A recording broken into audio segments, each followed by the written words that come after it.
WHOW. I'm Stu Ellis, your host of the long-running agriculture feature called The Farm Gate. I bring the latest news and information on where agriculture is and where it's going to WHOW Ag listeners several times a day. From tariffs to treaties, from the Board of Trade to the running board on your truck, I cover Central Illinois agriculture every day on The Farm Gate. Hear it all on WHOW's many platforms, on the radio or online. Join me, Stu Ellis, for The Farm Gate. Your friend in Central Illinois, WHOW. Top of the morning. Thanks for being with us. I'm your host today, Seth Lawrence. The WHOW Morning Show streams to Facebook and YouTube. It's brought to you by Peterson Insurance, your Pekin Insurance agent in Clinton. Candace Summers with the McLean County Museum of History joins us on the program today. Good morning, Candace. How are you? Good. How are you? Doing good. Thanks for asking. Thanks for making time for us as always. And Candace, as we dive into spring, it sounds like a lot going on at the museum. And we kick things off tomorrow. Talk about what's coming up tomorrow at the museum. Yeah. So the museum is partnering with our local autism-friendly community of McLean County to host a autism event here in the museum. We're kicking it off with Autism Awareness Month, which starts tomorrow. And one of the ways we're doing that is we have lit up the outside of the museum with the autism rainbow of colors to help educate people about autism, that's a spectrum disorder, and how the 6 colors represent the work they do in the community to help both the people who are on the spectrum, but also help the community and businesses and organizations become more autism friendly. And so during the event here from 3 to 5 tomorrow on the 1st, we'll be doing a couple things. We'll be having our exhibits open where you can, take a leisurely stroll through the exhibits. We have our sensory bags available if anyone needs our sensory bags, if they have a sensitivity to sound or in the space. They're going to be doing a photo op where people who participate can get a hat or a t-shirt in one of the 6 colors to wear during the photo op. That'll be in our rotunda. There'll be snacks. There'll also be local businesses and organizations who will be showcasing what resources they have for members of the autism community. So it's going to be really a lot of fun and a way that people can explore the exhibits at their own pace in a safe environment. Yeah, also a good day for awareness. But I wanted to ask as well, Candace, with the exhibits themselves in the museum, are any of them where an individual on the spectrum or that may have a sensory issue? Is there anything that would bother an individual like that that's at the museum right now? Yeah, so very good question. So sound can be an issue in our building because marble walls echo any sound. I mean, I can just be talking with my regular, level voice like I am now, and you could hear me on the 3rd floor. That's how easy sound carries in our building. So in our sensory bags, we do have some earphones that people can check out one of the bags. And if somebody has a hard time processing loud noises or loud noises just make you nervous, you can check out one of the bags to wear headphones during the duration of your visit. And a couple of the exhibits in particular are Working for a Living exhibit. We have a very loud bell that was actually used in the Chicago and Alton rail yard, and it's meant to be outdoors. We have it indoors, and even though we have deadened the sound quite a bit with some cotton wadding inside the bell, it's still very loud when people pull it and ring it. So that might be hard for people. I mean, even for me, like it's very loud, and before we deaden the sound, it like vibrates through you. So we do try to make as many accommodations as we can, for all of our visitors. But one thing we have been able to do with those sensory bags is make it even better for people that might be sensitive to light and sound. The bags also include sunglasses. There's no strobe lights in any of our exhibits, but again, maybe one particular panel might be too bright. So you can put those sunglasses on if you have a sensitivity to that as well. Gotcha. Good stuff. So again, Candace, highlight the when and where on those. Yeah, so the lights for autism awareness actually went up last night and they'll be all through the weekend. So you can come and see our gorgeous building lit up in rainbow colored lights. There's also a banner outside to explain what the 6 colors mean. And then the actual autism friendly event will be tomorrow, Saturday, April 1st, no fooling, from 3 to 5 o'clock here at the museum throughout the whole building. All right, very good. So be a part of that. That's tomorrow. Very good. Candace, what else comes up? What's happening in the month of April at the museum? Yeah, so we have 2 things next Saturday, April 8th, that we are hosting for the community. First thing in the morning, of course, it is Easter weekend. So we are hosting Eggs on the Square, which is a free community-wide Easter event for all ages, which is being sponsored by Downtown Bloomington, Second Presbyterian Church, and the museum. And from last year, the lawn was just a sea of plastic eggs. I don't think there was a single bare spot of grass on our lawn. There's so many eggs. I think like 1,000 people came down last year. And they have it broken up into 4 different categories. That way everybody gets a chance. So, and they're broken up at different times. So in about 15-minute intervals, they have one for ages 2 through 4, 5 through 7, 8 through 10, and then adults and older children will participate as well. Even adults can come and get candy and toys and gifts from the Easter egg hunt. All right. There'll be free donuts from one of our local donut places, Denny's Donuts. The Easter Bunny, of course, will be there. There'll be balloon artists. I think there'll be other community organizations like Bloomington Public Library. So it'll be a fun morning. It kicks off at 9:15 and it goes until 10:15. And so as long as we have a nice day, hope for good weather, we should have a really fun Eggs on the Square event.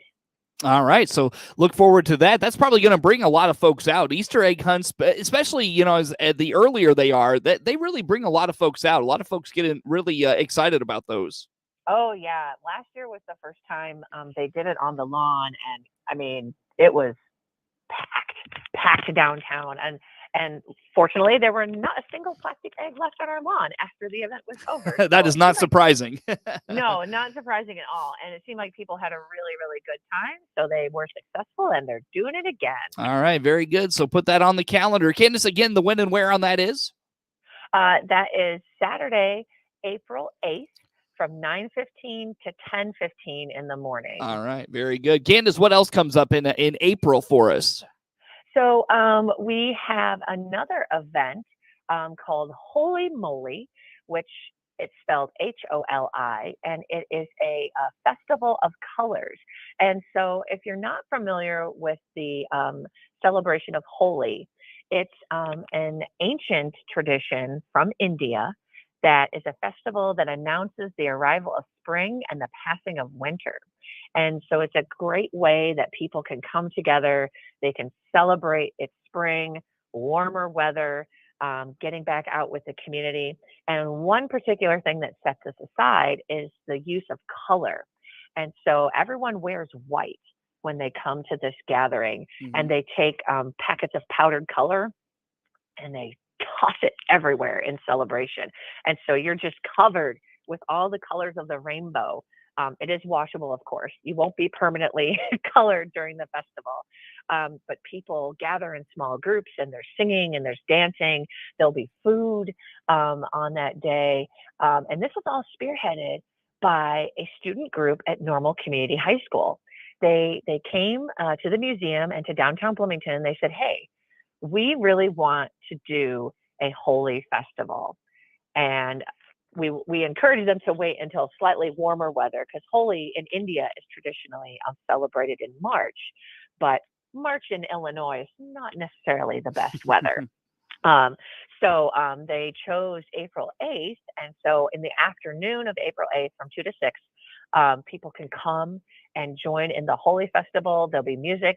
There'll be food by one of our local Indian restaurants, Bloom Barwatch. There'll be other organizations and businesses who will have tables and information. So I really hope they get a good crowd, and I hope this is something that will become an annual tradition, because it sounds like so much fun. And I've seen like images and videos from other holy festivals around the nation, and there's so much energy and excitement. It looks really cool. Yeah, it's one of those things, Candace. I mean, it really shows the diversity of religions within the Bloomington Normal area, and just what people celebrate and all those things. That's really cool. Absolutely, and if folks are not aware, we have a thriving Asian Indian community here in Bloomington Normal. I think it's something like 6,000 Asian Indian members of the community. And what a great way to highlight and educate the public about a long time tradition of the community, and invite people to participate too. So it's going to be a lot of fun. Absolutely. Again, that's April 8th, you said? April 8th, Saturday, April 8th, after the Easter egg hunt from 2 to 6 p.m., right out on the museum square. And remember to wear white. They will have color packets available for purchase that you can use during the event as well. Candace Summers with the McLean County Museum of History, my guest on the phone here for this morning. Candace, what else comes up in April? We've probably got time for one or two more things before we go to break. Just let you know. So we will have another installment of our Lunch and Learn coming up on Thursday, April 13th. And I think this is going to be a fun one. It's called Quirky Sites in Illinois. And Robert and Rennie Bradley are going to be sharing information about strange and unusual buildings, monuments and objects and statues located in Illinois. A couple of their topics will include the world's largest functioning rocking chair, which is down in, I think, Cairo, Illinois, a fire-breathing dragon, a 50-foot cement mermaid, an octagonal library, and a memorial to a circus elephant struck by lightning, and lots more unusual things. And it'll be here in person, but we'll also be live streaming it as well. Mm-hmm. Very good. So again, that is when? That is Thursday, April 13th at 12 o'clock here at the museum. Candace, tell us one more. We'll get one more in and we'll go to break here. What else is coming up in April? We will have our final Point Forward concert for the season, where we are inviting back the Normal Community High School Experimental Ensemble. They performed here last year, and that was such a fun concert. I think it was my favorite concert of the series. And it's a group of students that come together and not only learn about, but they perform a variety of musical and sonic traditions, do a lot of improv, they do sound installations. And what a great place as our building where that sound can just reverberate throughout the entire building. And so we're excited to have them back again, because they take their own interpretation of some American classic songs, and they work with their faculty members and other guest artists as well. And that is Saturday, April 15th at 7 o'clock right here in the museum. Tax Day. Very good. Candace, where do folks find all these events? Where do they go for more information? You can get all these details and more at mchistory.org. That is Candace Summers, McLean County Museum of History, our guest on the phone. More to come with her here on the WHOW Morning Show.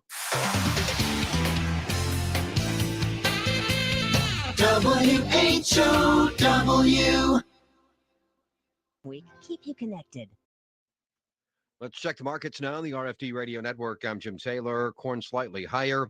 Beans higher, wheat trading slightly lower on report day. May corn 6.52 3/4, up 3 1/4. July corn up 2 1/4, 6.29 1/2. September corn 5.77 3/4, up a penny. May beans up 10 1/4, 14.84 3/4. July beans 14.56, up 9. August beans up 9 3/4, 14.10 1/2. May Chicago wheat 6.91 down 1 1/4. July wheat down 1 1/2. 703. May bean meal 457.50 down 240. May bean oil 55.40 up $1.03. Livestock market April feeders 201.82 up $1.92. May feeder cattle up 202, 206.47. April live cattle up 60 cents 168.15, and April lean hogs down 35 cents 76.10. Jim Taylor, RFD Radio Network. Did you know our full-service automotive detail shop started with just one employee? This is Scott Baum. At Baum Chevrolet Buick here in Clinton, we can't take the credit for the great ideas that have helped us grow. In fact, it's the employees and customers who've supported our full-service offerings, such as their service, parts, collision, detail, quick lube, and towing departments. For transportation, if you need it, we offer it. Just part of our commitment to providing you great service. BombChevyBuick.com, right from the start. Hear Clinton Maroon live play-by-play this season on WHOW, the big 1520 daytime, 92.3 FM in DeWitt County, and 106.5 in Bloomington Normal all the time. Plus, streamed at DeWittDailyNews.com on the WHOW mobile app. Plus, hear a best of Clinton sports broadcast Saturday mornings at 10. All brought to you by Love It Once More Thrift Store. Keith Wade, your country financial representative, and our exclusive sponsor for our Player of the Game, Serve Pro of Hyatt DeWitt Counties, the leader in cleaning, restoration, and construction. Your friend in Central Illinois, WHOW. Once again, a good morning. Thanks for being with us. I'm your host today, Seth Lawrence. The WHOW Morning Show streams to Facebook and YouTube, brought to you by Peterson Insurance, your Pekin Insurance agent in Clinton. Candace Summers with the McLean County Museum of History, our guest on the phone today. Candace, I know over the last several visits you and I have had, we've talked about the elevator project at the museum. What's the latest with this? So it's still on track to start on April 17th. That's when our elevator will go down out of service so they can install a brand new one. We estimate the work will take until early July, but you never know what they're going to find when they start digging around in old buildings. So Right. we're hopeful, with all of our fingers and toes crossed, that they won't find any surprises or run into any hitches, and that we'll have a functioning elevator sometime in early July. But one of the fun things I love about my job is people ask us all kinds of questions when we, do work on the building. And one of my friends, he asked me, of course, he's like, tell me about your elevator. He's like, has the building always had an elevator? When did this current elevator get installed? And I had answers for a few of them, but some of them I didn't. And of course, being the historian researcher that I am, I'm going to dive down that rabbit hole. And it was fascinating, all the things I've been learning. So yes, this building has always had an elevator. The first elevator, of course, was installed when the building opened in 1903, but it only lasted until 1927. I have yet to find a picture of that first elevator, but I have found pictures of the second elevator and the elevator operator, Miss Emma Plones, who was an elevator operator from 1927 until the 1970s when she retired. So when it comes to elevator history at the museum, Candace, when did elevators start becoming popular? And I guess, how about just the evolution of that within the museum itself? So in the museum, we've always had an elevator, and they installed, the second one in 1927. Okay. And that one from 1927 lasted until 1980. That is a long time for an elevator. Yeah. Yeah. So what happened then? So then some of the articles I found, was talking about, having issues, of course, leading up to 1980 when they installed the one we currently have. And one of the interesting things I found was that when the current elevator was being installed, the county installed a telephone on the first floor so that people wouldn't have to climb up to the third floor where the tax assessor's office was. And so they could just call from the first floor up to the third floor if they had any issues or questions. Oh, wow. I know, right? And I think that was like a few months that the elevator project happened in 1980. And so now here we are, 33? No, 43? Yeah, 43 years this elevator has lasted. So that's pretty wild in itself too. Yeah. But and that they did interviews with Emma Plones throughout her history. And they were, asking her, like, what are some of the unique stories you've had along the way? I think they asked her once if she had any violent criminals that she had to take up and down the elevator. Oh, wow. And, who are some of the famous people that you had to take. And it's really just fascinating. She figured that she did 30 trips up and down every hour for her day. Every hour? And every hour. And this was from an interview they did with her right before her retirement.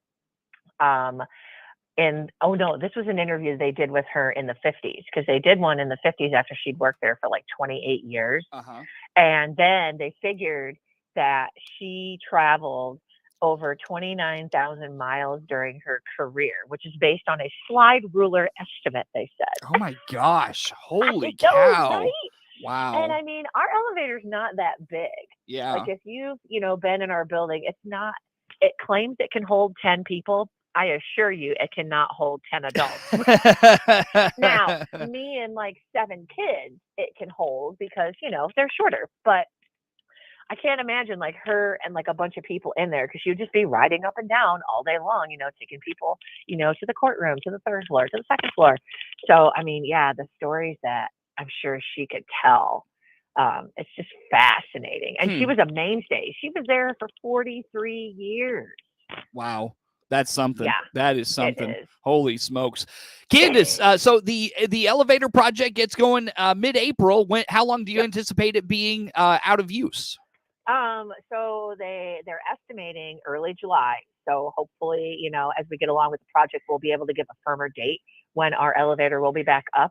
We do have, some limitations to what will be available in our building. Of course, everything will still be open as of right now. If that changes, we will update people on our Facebook group. Okay. We do have a lot of information on our website, like digital resources that people can access from anywhere. Sure. If you're not able to physically come into the building because of the stairs. So we are, trying to make as many accommodations as we possibly can. And we Sure. are not holding any on-site programming until the elevator work is done. Gotcha. That's one thing. Gotcha. We're very thankful to have great community partners. Yeah, Candace, who I have don't opened up their spaces. I don't mean to do this to you. I have to cut us off and get us to the network. That is Candace Summers, McLean County Museum of History. Network News is now. The Big 1520 WHOW Clinton, 92.3 FM, W222 BG Clinton, 106.